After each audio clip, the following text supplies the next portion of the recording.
go ahead and turn it over to Linda. We certainly do appreciate everybody joining us today. We're going to be talking about assumptions just purely because the interest rates have kind of gone up a little bit. And we know there are a lot of really low interest rates out there, but we want to make sure that you know all the facts that are involved in an assumption so that you can make the right decision for your clients, whether they be your clients and your customers, your buyers and or your sellers. So, Linda, let's talk Yes. about what you need to make sure you have on your contract when you're dealing with an assumption. Yes. Good morning, everyone. Um, the it's going to get a little different when you write the contract now, dealing with your contract sales price. Now, your contract sales price is either going to adjust or the cash to close is going to adjust because it's all going to be based on the balance of the mortgage that they are assuming. So you'll start off with that and you're going to put it tentative because you're not going to know what the actual balance is until we actually get to closing and the loan gets approved. So you've got to have either your cash to flow, your cash to close to fluctuate, or your sales price. So that's going to be one thing. And then when you look at the paragraph of 10 of your contract, you have two options there. One of them is it for it to pass gratis, or and if it passes gratis for the escrows, that means any balance that they have in that escrow account, the seller, it automatically passes over to the buyer. Now, if you want it prorated, then we will prorate what's there and the buyer will have to purchase it. So if it's $1,000 in that escrow account, that's $1,000 that the buyers extra have to come to closing with to purchase the escrow. The only loans that can be assumed in this market is an FHA or a VA. And on the VA, you can also deal with the substitution of eligibility. So the buyers, when they have to come to cash to close, is going to be just the same. They will have to purchase their own homeowner's insurance and owner's title insurance, and we only have the deed to record on that transaction. But the main thing is going to be how they're going to do with the escrow, whether they're going to purchase it or if it's just going to pass and we prorate it. And you have to mark one of those boxes on your contract. So the bigger part of is to how to get to your contract sales price and the cash for your buyer to come to closing to purchase whatever the loan value is at the time we close. So, it's a variable amount, really, Yes. depending completely on what day of the month you're going to close, and therefore, so that you have that balance on the loan, correct? Correct. It's whatever the balance when we get that final assumption package in and the cash to close. And if we're not prorating anything, there'll be no proration of the taxes or anything like that if you choose to do the pass gratis. But the buyer can has to get their own homeowner's insurance and the sellers will then cancel theirs. Mm. All right, Mahama, you have a question? Yeah, so Linda, would it be a good idea when if we're the listing agent to get a 60-day payoff maybe to Um, help that payoff for the buyer? Yeah, you could get the payoff to so you'll know what the balance is, or you can actually call and they will give you what the balance is because you're not going to be worrying about prorating anything, interest or anything like that. You will be for the seller, the payoff and everything for the seller. They will still have that where we're going to have to, it'll accumulate up until that time for the interest. Because if you do it past gratis, you're not prorating the interest of the loan. But if you do it prorated, we have to prorate the interest for the seller's loan. But you need to start off what your balance is. And it's a little bit different because we are prorating the interest if you choose that proration part. All right, so Linda, talk about the costs, like the settlement costs. How do they differ from a regular purchase? The settlement cost, well, our fee is still $450, and we still do a full title search on it, just like it was going to be in any other purchase. The only title insurance that needs to be purchased is for the owners, because the lender already has their title insurance and it passes with the assumption of that loan. And then on the recordation fees, we're not recording a deed of trust. We're only recording the deed. So we only have those recording fees. But you will still have, if they want a survey, you still have that option, and the termite who's paying the termite. So it's going to be lesser fees when it comes for the recording fees. So is a termite just something that they would negotiate between the buyer and the seller? It's not a Yeah. requirement, right? It's the same thing on the contract. When you go follow all the terms of the contract with that. Okay. Just Okay. like And go ahead. Sorry. just like normal, the recording fees are what's less, and the owner still has to purchase their own homeowner's insurance, and they don't have the lender's title insurance, just the owners. Got it. Got it. All right. Anybody have any questions on the settlement part or the contract? Okay, well, great. So what I've done is I've called a number of our investors who actually service loans to find out what is involved in the assumption. Most of the lenders are saying they will charge up to $1,000, and that's basically a processing fee because they do the buyer does have to qualify just as they would on any other loan. They have to qualify, and so that investor, that servicer, is going to want to process the loan. The lenders right now are saying it's 45 to 60 days. The only thing you're not getting really is an appraisal. So that's one of the things that is not a requirement, but it could be something that your buyer would want to do to make sure that they are paying a market price for this house. So then we said full approval is needed, just as you do when you get a new loan, 2 months bank statements. They do have minimum credit scores depending on the investor. Employment documentation, 2 months, or at least 2 months employment history, or 2 years employment history with verification of pay stubs for the last 30 days and evidence of continued employment. So that's it. It doesn't get them out of that. The pros of doing an assumption are that it is a low interest rate and therefore a lower payment. The issue that you're going to have is that when you look at a sales price, obviously people are thinking they're going to get away with buyers are thinking they're going to get away with a much better deal. So one of the things that you got to look at is the difference between the sales price and the balance of the outstanding mortgage is going to have to be brought to the table with cash. Cash, gift from a parent, something out of a 401k, cash out of a bank account. And I was on a call the other day, and it seems that there are a lot of veterans out there right now who have a lot of cash. So it's entirely possible that they may have the cash to put it down. The investors that I have spoken with will not allow secondary financing. So you've got a $500,000 sales price, you've got a $400,000 assumable balance. That the borrowers will need to come up with $100,000, which would be the difference between the sales price and the balance. And so the lender who has that first mortgage is not looking to allow the secondary financing to come in behind it. The other thing that we were talking about is what we're talking about here is basically the release of responsibility from the original, and I'm using the veteran as the example. We can do them on FHA. I think we're going to see that VAs are much more prevalent than the FHAs. So in order for the initial veteran to be off the hook liability wise, that's what you do as far as the assumption is concerned.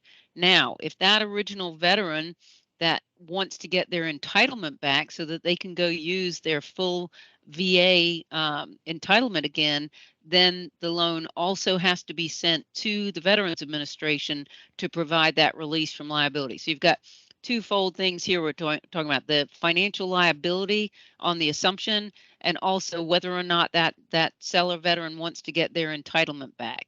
So those are the two main things that you're looking at there.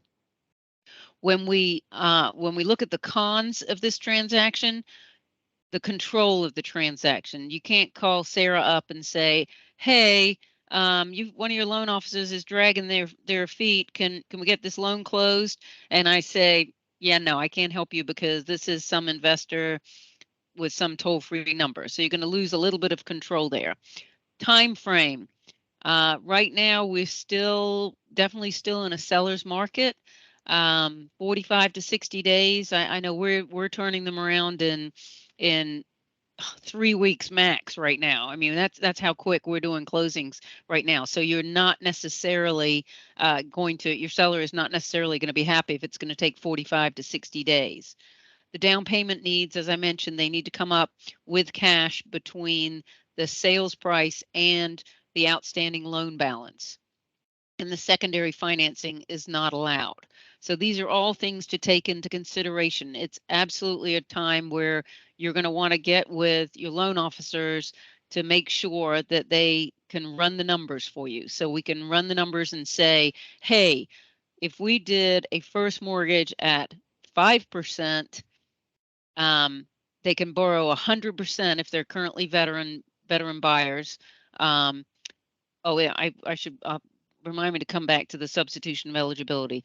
But on the VA, if you did 100% at 500,000 with a 5% interest rate, and you look at the 400,000 and not taking your 100,000 out of other liquid assets, that's really something that you want to take a look at to make sure that we're running the numbers to make sure if they've gone off and borrowing that money unsecured, which they're allowed to do as long as that payment is included in their calculation for their down payment and their the purchase, that's what you're going to need, what you're going to need to be looking at.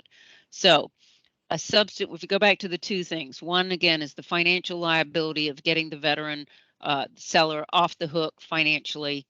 The other one is the substitution of entitlement. So if you have a new veteran coming in to assume this loan, then they can substitute their entitlement for the original veterans. If the incoming buyer is not a veteran, then the seller will not be able to get their entitlement back. So these are all things that one needs to take into consideration. It sounds like a great deal. You're going to talk to your sellers and they're going to say, wow, I've got a 2.5% VA loan. Just make sure that you're not just jumping on that bandwagon. Get with one of our loan officers and we're more than happy to walk you through it and make sure it really is the best deal both for the seller and for the buyer. But we do think with the rates going up that you're going to see more of these available. So does anybody have any questions? Okay, Kimberly.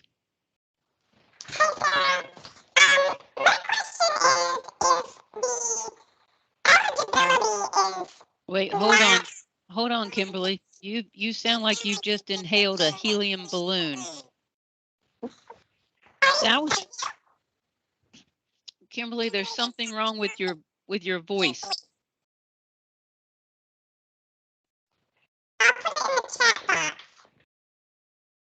What did she say? I have no idea. She said she was going to put it in the chat. I think Okay. I All right. Does anybody else have any questions? I know we kind of went through this quickly. We just want to make sure that you guys have all the facts about what's involved with the assumption. Obviously, the mortgage company that is processing or is servicing the loan is the one that is going to review the documentation, whether it be Wells Fargo or PennyMac or one of the other large servicers in the country. You're going to be at their whim time-wise and also making sure that the borrower does still qualify. So again, feel free to use our loan officers to pre-qualify your buyers, make sure they qualify for this assumption, make sure they have the cash available, and also to make sure that they are going through the right steps. Yes, Muhammad. Yeah. So Sarah, on the substitution of entitlement, you said that if they are a non-VA buyer, the entitlement is not returned back to the veteran. Is that correct? I'm sorry, say that one more time. That is correct, Mohammed. Okay, and if they are a VA buyer, then the entitlement is given back to the seller. If they Correct. qualify. If they Yes. qualify, and it's a two-step process, because you get the lender is the one that's going to determine whether they're financially sound enough to assume the original veteran's loan, and then that investor, Wells Fargo, PennyMac, is then going to send it to the Veterans Administration to do the substitution of entitlement. Okay. Do you know how long it would take once the transaction has closed, how long that veteran would get back his entitlement if they qualify? If they qualify, it will happen before closing. I mean, it will all happen at closing, and they will be able to get their certificate reinstated. Got you. Okay, thank you. Mohammed, it should be, that part of it should be the same as if they were purchasing a new loan, paying off a VA loan. Okay. But one of the things that you need to look out for is the buyer is going to be the one getting the package from that lender that has all the documentation in there that they have to complete. They will send them a whole package to be completed for the loan, and then that's what goes back to the servicing mortgage company.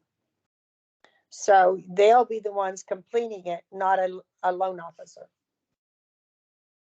All right, and here, sorry, Mohammed, did you have another question? Okay. Hey, all right, so Kimberly's question is, what is the risk to the seller if the entitlement is being used by the buyer? If the buyer defaults 5 years from now, does the seller have risk? Yes.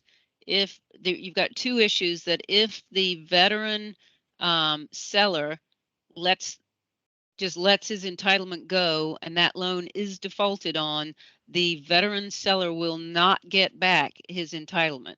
So even once the house goes to foreclosure, the seller's original entitlement is the one that will be dinged by the non-veteran defaulting on the loan.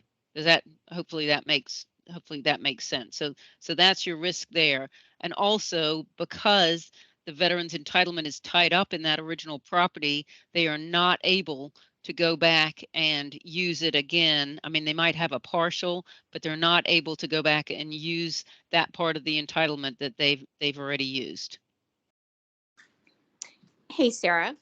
Yes. I had a question. So I have a buyer and we've started an assumption. It's a VA to a VA. I'm in communication we all are with Atlantic Bay, and treating them, as the lender, keeping them in the loop. So we're negotiating some electrical issues in the house, but the package is out to the seller to sign. Would the seller's agent advise him not to sign off on the package yet and negotiate these repairs first? Like, once he signs off, does he have any recourse? Could he back out, the seller? So the package that came from Atlantic Bay is with the seller, okay. But my buyer is asking for some electrical repairs, and we have not ratified an addendum asking for those repairs yet. Okay, so what part of the package, I guess that would be the question. Has the buyer already submitted their documentation to the lender? Not yet. So the package went out to the buyer from the lender to sign off, and then apparently it goes to the buyer. So it's with the seller now. He hasn't signed off, but we haven't negotiated these repairs yet or come to terms.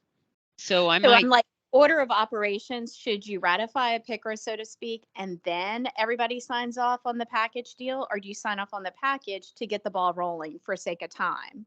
Well, I think each lender is going to have a different package and maybe even a different order of which people sign. But I would say that the seller probably has to sign it to get the package started, because obviously you're going to want the seller's permission for the buyer to receive any information about that loan. So I would say that the seller certainly could refuse to sign it, but that would not probably be in their best interest. Gotcha. That's what I was thinking. Okay, thanks. And again, with the contract, and I'm certainly not an attorney, but with the contract, it's going to be based on the contract. So if the seller has yet to sign off on those electrical repairs, then I would say that you may want to get the contract firmed up prior to the seller signing off on that document. Okay, gotcha. So just out of interest, Katrina, what is the sales price, and what do we know what the balance is? The sales price is 226. The balance is 186. So my buyer is completely happy bringing that cash. He did crunch the figures with Chris, and then versus the assumption, and he will save about $300 a month. Wow. Assuming. So the rate, I think, is 2.8 is what he's assuming. He's Good. perfectly happy bringing, like you said, the vets have, seem to have some cash these days. So yeah, he's so happy to bring cash and save that. And he's saving on the appraisal. And then he's saving on the title insurance too. So instead of closing cost of being roughly 3%, maybe he's down to 1%. I would make sure that you've got that together. I think the owner's title, when we look at the title insurance, I was going over one with Linda this morning, that the owner's title insurance is definitely more expensive than the lender's title insurance. So eliminating the lender's title insurance doesn't necessarily give you a huge benefit, but that sounds good. And then I guess the other question is the buyer substituting his entitlement for the seller's entitlement? Yes. So it's VA to VA. So the seller would have full entitlement once it's released, correct? Good. And you're Okay. also saving on the recording fees for the deed of trust, because you won't have those fees.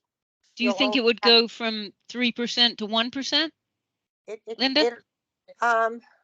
Maybe not that much, but yeah, it's going to save that buyer a lot of money for the recording fees. Yeah. Okay, good. My buyer actually is a broker. He was a broker in Arizona. So he was with Berkshire Hathaway. So he's like, in some ways a step ahead of me. He knows a lot about this. He's been through so many different markets. So I think he's done this before, maybe like 20 years ago or something. Yeah, and that was a heavy market then, the assumptions. Yeah. Good. All right. Looks like Mohammed, did you have another question? Okay. Mara, you have a question? Yes, just real quick, based on that last example, when it's released, when the VA or whatever the terminology is, when it's released from the seller back to the buyer, does the seller not have any responsibility after that? For example, you had talked earlier that the seller's on the hook if the buyer forecloses. Once they have that release, though, is he completely released? He is completely released, Okay. and his entitlement will be restored. Gotcha. Okay, thank you. Good question. Any other questions? Well, great. Well, Linda, the loan officers, and myself are available if anybody has any questions. If you have any specific examples, Katrina, I can't thank you enough for having a real life example. That really helps a lot. So this is great. And next month, we're going to talk about adjustable rate mortgages. So if anybody else has any questions, Kimberly, you still have your hand up. I don't know if you still have a question or not. That was the weirdest thing, but it was kind of funny sounding. But anyway, all right. Well, great. Enjoy the rest of your day. Have a great weekend. And thanks so much for attending. Thanks, everyone. Bye-bye. Bye. Thank Thanks, you. Sarah. Bye.